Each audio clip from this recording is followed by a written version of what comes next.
इस लेक्चर में हम 3 इम्पोर्टेंट टॉपिक्स को कवर करेंगे। पहला टॉपिक का नाम है ways to recognize equilibrium and determination of equilibrium constant, यानी इक्विलिब्रियम कांस्टेंट का मतलब है केसी।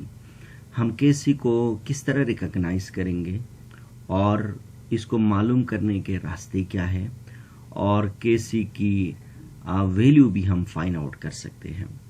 तो केसी को मालूम करने के लिए और इसके वैल्यू को डिटरमाइन करने के लिए हमारे पास 2 रास्ते हैं। इनमें से एक का नाम है फिजिकल मेथड और दूसरे का नाम है केमिकल मेथड। फिजिकल मेथड क्या है? देखिए, फिजिकल मेथड को हम स्पेक्ट्रोमेट्रिक मेथड भी कहा जाता है, और फिजिकल मेथड भी में ये बात भी कहा जाता है कि जो फिजिकल मेथड होता है वो केमिकल मेथड के मुकाबले में ज़्यादा जो है ना फ्रूटफुल होता है, ज़्यादा अच्छा होता है। इसका रीज़न ये होता है कि फिजिकल मेथड में जो हम सैंपल लेते हैं डिटर्मिनेशन करने के लिए, उसको हम किसी और पर्पस के लिए भी इस्तेमाल कर सकते हैं। यानी फिजिकल मेथड में जो सैंपल टेस्ट के लिए लिया जाता है, उस सैंपल को हम अगेन यूज़ कर सकते हैं। जैसे कि मैंने लिखा, it is also known as spectrometric method भी कहते हैं इसको, and this is the best method than the chemical method because in this method reactant can also use for any other purposes। देखिए, फिजिकल मेथड में होता क्या है, simply physical method में या तो रिएक्टेंट या तो प्रोडक्ट के अंदर ऐसी खासियत होना चाहिए जो कि रेडिएशन को एब्जॉर्ब करे। यानी रिएक्टेंट और प्रोडक्ट में ये क्वालिटी होना लाजमी है कि वो रेडिएशन को एब्जॉर्ब करे। कौन सा रेडिएशन को? यूवी रेडिएशन, जिनको हम अल्ट्रा वायलेट रेडिएशन कहते हैं, विजिबल रेडिएशन, और या आईआर इंफ्रारेड रेडिएशन। यानी हमारे पास जो मिक्सचर में रिएक्टेंट और प्रोडक्ट होगा, इसके अंदर ये खासियत होना लाजमी है कि वो इन रेडिएशन को एब्जॉर्ब करे। हम क्या करते हैं, इन रेडिएशन की एब्जॉर्बेंस के बुनियाद पर हम क्या कर सकते हैं, उसकी कंसंट्रेशन और उसके अमाउंट को हम मालूम कर सकते हैं। अब वो कंसंट्रेशन और उस अमाउंट को हम कैलकुलेट करके, जो मैं आपको केमिकल मेथड में सिखाऊंगा, कैलकुलेट करके हम केसी को रिकॉग्नाइज कर सकते हैं और केसी का वैल्यू हम मालूम कर सकते हैं। जैसे कि मैंने लिखा, in this method any of reactant or product can absorb radiation such as UV, visible or IR etc. Through this amount of radiation we can find out the amount of substance। हम उसके यानी केसी को हम recognise कर सकते हैं, हम इसको जो है ना मालूम कर सकते हैं। इसके बाद जो दूसरा मेथड है, इसका नाम है केमिकल मेथड है। अब केमिकल मेथड में क्या होता है, सिंपली ये याद रखना, ये जो मेथड है ना, इट इज़ नॉट यूजेबल। इसको हम एक दफ़ा जब इस मेथड को अप्लाई करते हैं, टेस्ट करते हैं सैंपल को, तो हम इसको दोबारा किसी और पर्पस के लिए इस्तेमाल नहीं करते, बल्कि हम उस सैंपल को डिस्कार्ड करते हैं। तो ऐसे में जो केमिकल मेथड है, इसमें सिंपली एसिड बेस्ड टाइट्रेशन, जैसे कि हमें पता है हम एसिड बेस्ड टाइट्रेशन करते हैं कोई भी एसिड और किसी बेस के साथ। जब टाइट्रेशन करते हैं तो डेफिनेटली इसकी मोलरिटी मालूम करते हैं और नंबर ऑफ मोल्स हम मालूम करते हैं, और उन्हीं नंबर ऑफ मोल को हम केसी यानी concentration of product divide by concentration of reactant में पुट कर लेते, तो हमारे पास केसी का वैल्यू हमारे पास आ जाता है। तो सिंपली केमिकल मेथड में एसिड बेस्ड टाइट्रेशन इस्तेमाल होता है, और उसमें हम एक चीज़ को टाइट्रेंट के तौर पर लेते हैं और दूसरी चीज़ को टाइट्रेंट के तौर पर लिया जाता है, और एक इंडिकेटर यूज़ करते हैं, और जिसके ज़रिए से हम मोलरिटी मालूम करते हैं, और उन नंबर ऑफ मोल को हम केसी यानी उनके वैल्यूज़ को पुट करके कैलकुलेट करके हम केसी को मालूम कर सकते हैं। तो ये 2 मेथड है जो एग्ज़ाम में इस तरह भी आपसे अलग से पूछ सकते हैं। इसके बाद जो नेक्स्ट टॉपिक है वो है हमारे पास कंडीशन फॉर इक्विलिब्रियम। देखें, जो केमिकल इक्विलिब्रियम है, इसके लिए हमारे पास 3 इम्पॉर्टेंट कंडीशन को याद करना है। पहला कंडीशन ये है कि जब रिएक्शन इक्विलिब्रियम में पहुंच चुकी है, तो ऐसे में रिएक्टेंट और प्रोडक्ट का कंसंट्रेशन को हमें चेंज नहीं करना है। अगर आप रिएक्टेंट और प्रोडक्ट की कंसंट्रेशन चेंज करके अगर आप इक्विलिब्रियम मालूम कर रहे होते हैं, तो ऐसे में आपका जो आंसर होगा वो सही नहीं होगा।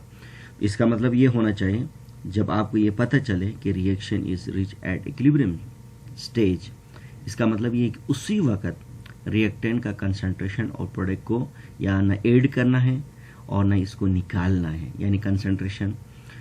तो ये पहला कंडीशन ये है कि concentration of none of the reactant or product is change, यानी उसके कंसंट्रेशन को हमें किसी तरह से भी रिएक्टेंट और प्रोडक्ट की कंसंट्रेशन को हमें चेंज नहीं, ये पहला कंडीशन है।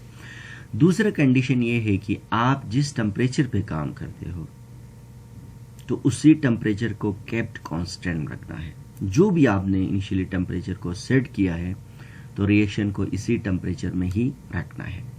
इसके बाद प्रेशर और वॉल्यूम को भी केप्ट कांस्टेंट रखना है। तो ये 3 कंडीशन है। कभी कभार एग्जाम में अलग से सवाल पूछ सकते हैं, condition for right the condition for the equilibrium या इक्विलिब्रियम कांस्टेंट। तो ये 3 कंडीशन आप इस तरह लिख सकते हैं। इसके बाद जो तीसरा टॉपिक है वो है इंपॉर्टेंस ऑफ इक्विलिब्रियम कांस्टेंट, यानी इक्विलिब्रियम कांस्टेंट की इंपॉर्टेंस क्या है, इसकी अहमियत क्या है, इसकी एप्लीकेशंस क्या है और ये केसी का इंपॉर्टेंस क्या है। देखिए, हम आपको इस लेक्चर में 3 इंपॉर्टेंस सिखाएंगे। पहला इंपॉर्टेंस है केसी का, वो ये है कि केसी को यूज किया जाता है to determine the equilibrium concentration. जैसे कि मैंने लिखा, it can be use to determine the equilibrium concentration. अच्छा, आपको ये पता नहीं है कि इक्विलिब्रियम कंसंट्रेशन क्या होता है। देखिए, हमारे पास एक रिवर्सिबल रिएक्शन है, ये एक हमारे पास क्या है, एक रिवर्सिबल रिएक्शन है। आप इसमें देखें N2 3 mole of H2 gas के साथ रिएक्ट करता है तो 2 मोल ऑफ NH3 बनाता है। तो यहाँ देखें, इनको लिखा गया है यहाँ पर इनिशियल कंसंट्रेशन। अच्छा, इनिशियल कंसंट्रेशंस क्या होते हैं?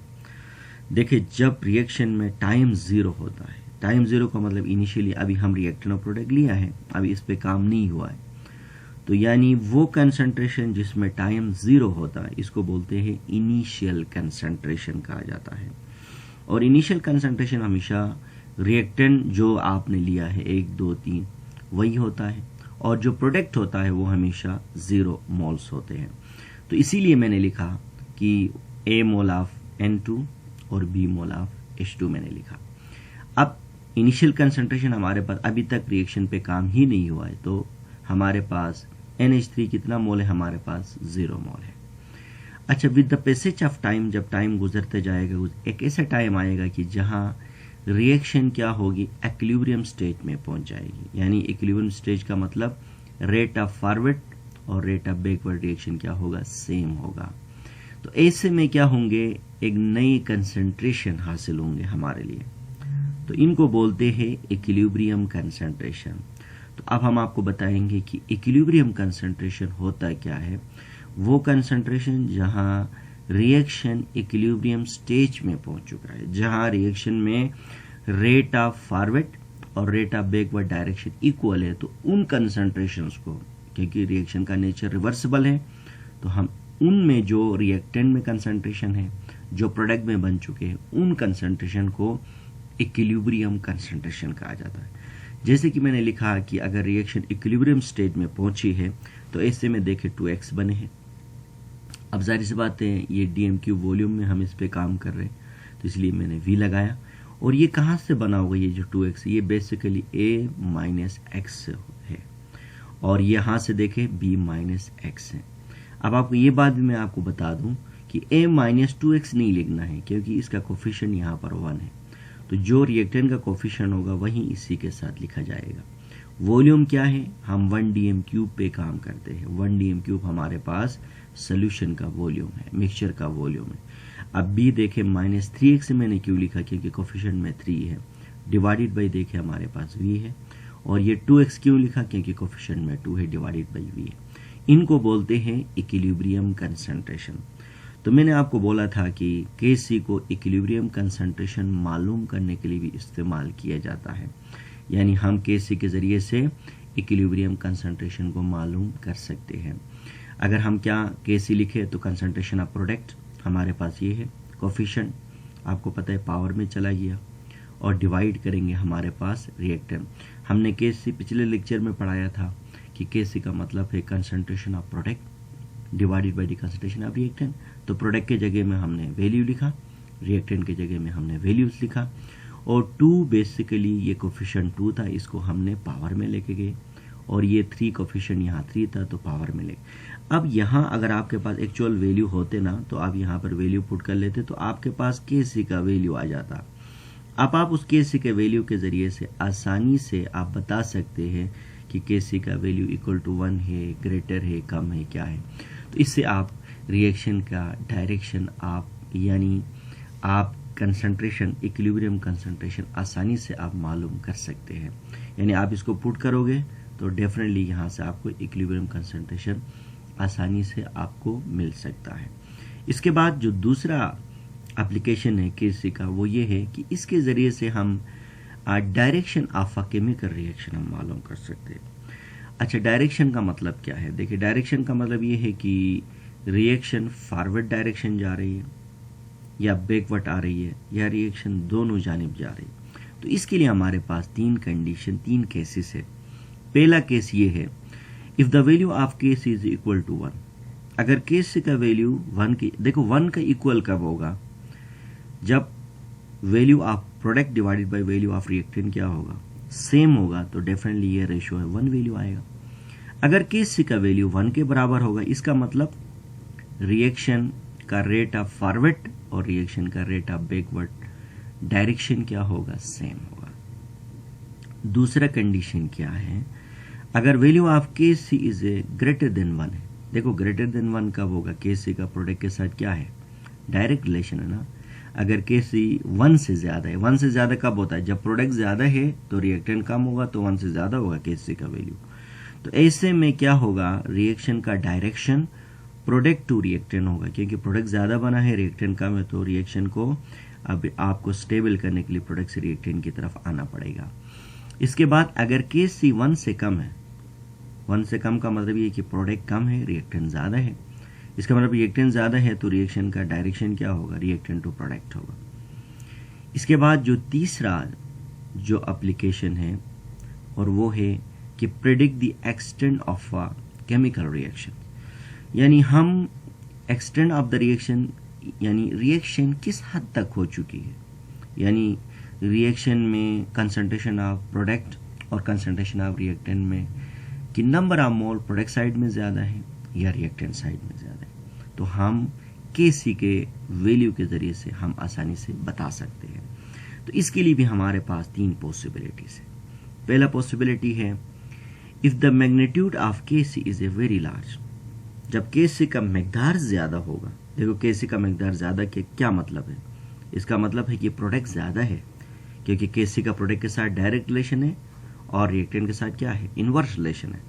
अगर KC का मैग्नीट्यूड ज़्यादा होगा, यानी KC का मकदार ज़्यादा होगा, इसका मतलब ये होगा कि concentration of product is higher than the concentration of reactant. अगर KC का मैग्नीट्यूड बहुत कम होगा, इसका मतलब प्रोडक्ट बहुत कम है। जब प्रोडक्ट बहुत कम है तो कंसंट्रेशन ऑफ रिएक्टेंट ज़्यादा होगा और कंसंट्रेशन ऑफ प्रोडक्ट क्या होगा? लो होगा। अगर KC का मैग्नीट्यूड न ज़्यादा है न कम है, इसका मतलब concentration of product and reactant क्या होगा? इक्वल होगा। तो आप इन 3 टॉपिक को एग्ज़ाम के हवाले से अच्छी तरह आप इसको एक दफ़ा सुने, रिवाइज करें, तो इसमें से लाजमी तौर पर कोई ना कोई क्वेश्चन बन जाता है।